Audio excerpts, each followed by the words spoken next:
بڑا خوبصورت واقعہ، حضرت ابو ہاشم رفاعی رحمۃ اللہ تعالیٰ علیہ،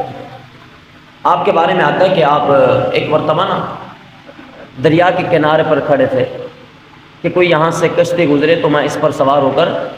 اپنا راستہ کراس کروں، دریا کراس کروں۔ حضرت ابو ہاشم رفاعی رحمۃ اللہ تعالیٰ علیہ انتظار کر رہے ہیں تو کوئی کشتی نہ آئی۔ تھوڑی دیر گزری تو ایک کشتی کو دیکھا، آپ نے ہاتھ دیا، اشارہ کیا رکنے کو، اور وہ جو چلانے والا ملحا تھا، کشتی چلانے والا تھا، اس نے پیچھے اشارہ کیا، کیونکہ پیچھے ایک بادشاہ بیٹا تھا اور اس کی لونڈی بیٹی تھی، اور اس نے اشارہ کیا کہ بھائی میں نہیں بٹھا سکتا کیونکہ یہ مکمل کشتی بادشاہ نے بک کر رکھی ہے، یہ مکمل کشتی کے پیسے بادشاہ نے دے دیے ہیں، اب میں کسی اور کو بٹھا نہیں سکتا ان کی اجازت کے بغیر۔ اب جو اس کی لونڈی تھی نا بادشاہ کی، اس نے جب نظر پڑی حضرت ابو ہاشم رفاعی رحمۃ اللہ تعالیٰ علیہ کے چہرے پر تو فرمایا کہ وہ عبادت کا، وہ قرآن کا نور، وہ عبادت کا نور چہرے پر موجود تھا۔ اس لونڈی نے کہا اپنے عاشق سے، اپنے بادشاہ سے کہا کہ حضور ایسا کریں، یہ جو بابا کھڑے ہیں نا ان کو بٹھا لیتے ہیں، کیونکہ یہ بابا کوئی عام ہنسی نہیں کہ چہرے سے اللہ کا نور نظر آ رہا ہے، ان کے چہرے سے نور ٹپک رہا ہے، یہ کوئی عام ہنسی نہیں، ان کو بٹھا لیتے ہیں۔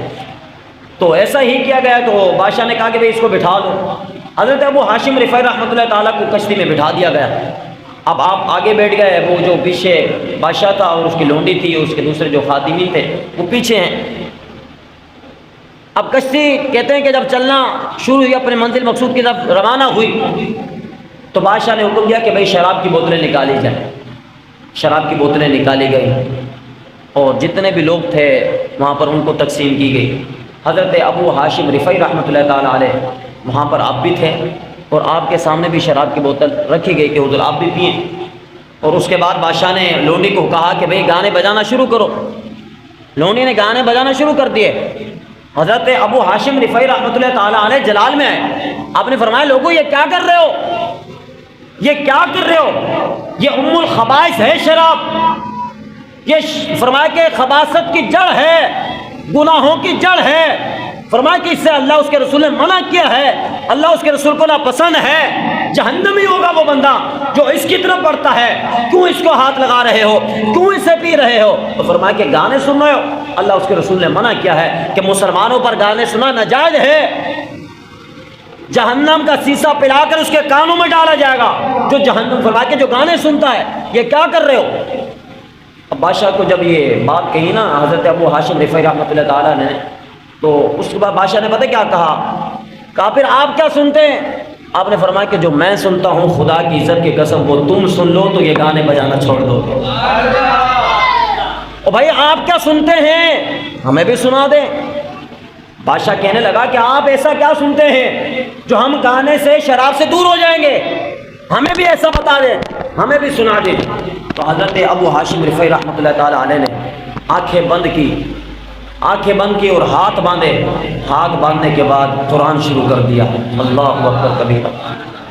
ہاتھ باندھ کر آنکھیں بند ہیں، قرآن پڑھنا شروع کر دیا۔ وہ خدا کی عزت کی قسم جو 1400 سال پہلے قرآن میں اثر موجود تھا وہ آج بھی وہی قرآن کے اندر اثر موجود ہے۔ میں نے کہا اگر قرآن پڑھنے والی بہن ہو سیدی فاروق اعظم جیسے امام اسلام لاتے ہیں، اللہ اکبر یا رسول اللہ صلی اللہ علیہ وسلم، اگر بہن قرآن پڑھنے والی ہو تو سیدی فاروق اعظم رضی اللہ تعالیٰ عنہ جیسے اسلام قبول کرتے ہیں۔ اگر قرآن پڑھنے والی ماں ہو تو بیٹا سر تن سے جدا ہو جانے کے بعد نیزے پر قرآن سناتا ہے، قرآن سناتا ہے۔ فرمایا کہ جب حضرت ہاشم رفاعی رحمۃ اللہ تعالیٰ نے قرآن پڑھنا شروع کیا، کہتے ہیں کہ میں نے دیکھا تھے بادشاہ کی آنکھوں میں آنسو، ٹپ ٹپ آنسو جاری ہو گئے، کیونکہ قرآن نے جا کر اس کے دل پر اثر کیا، قرآن نے جا کر اس کے دل پر اثر کیا۔ تو جب اس کی آنکھوں میں آنسو آئے، کہا وہ ساری شراب کی بوتلیں، حکم دیا کہ اٹھاؤ پانی میں ڈال دو، وہ ساری پانی میں ڈال دی گئی، ان تمام نے سچی توبہ کی۔ اس کے بعد حضرت ابو ہاشم رفاعی رحمۃ اللہ تعالیٰ فرماتے ہیں وہ بادشاہ پوری زندگی جب تک وہ زندہ رہا میری غلامی کرتا رہا، میری خدمت کرتا رہا۔ فرماتے وہ وقت آ گیا، کل نفس ذائقۃ الموت، ہر ایک نے موت کا ذائقہ چکھنا ہے۔ حضرت ابو ہاشم رفاعی رحمۃ اللہ تعالیٰ کہتے ہیں کہ جب اس پر موت آئی، اس کا انتقال ہو گیا، میں بڑی کشمکش میں تھا، بڑا غمزدہ تھا، بڑا فکر مند تھا کہ یار سچی توبہ تو اس نے کر لی تھی، لیکن شراب تو اس نے پی ہے نا، لیکن شراب تو اس نے پی ہے، لیکن گناہ تو اس نے کی ہے، توبہ تو کر لی ہے، قبر میں نہ جانے اس کے ساتھ کیا بنا ہوگا، اللہ نے اس کے ساتھ کیا معاملہ کیا ہوگا، فرشتوں نے اس کے ساتھ کیا معاملہ کیا ہوگا۔ فرمایا کہ خوف زدہ تھے، پریشان تھے اس حوالے سے۔ رات کو سوئے، حضرت ابو ہاشم رفاعی رحمۃ اللہ تعالیٰ علیہ کے خواب کے اندر وہ جو بادشاہ تھا جو آپ کی غلامی میں آ گیا، خواب کے اندر کہا حضور کیوں پریشان ہے، کیوں فکر مند ہے میرے حوالے سے؟ کہ اللہ تبارک و تعالیٰ نے یہ جنت جو دیکھ رہے ہیں اللہ نے مجھے عطا کر دی ہے، جنت میں عالی شان محل عطا کر دیا ہے۔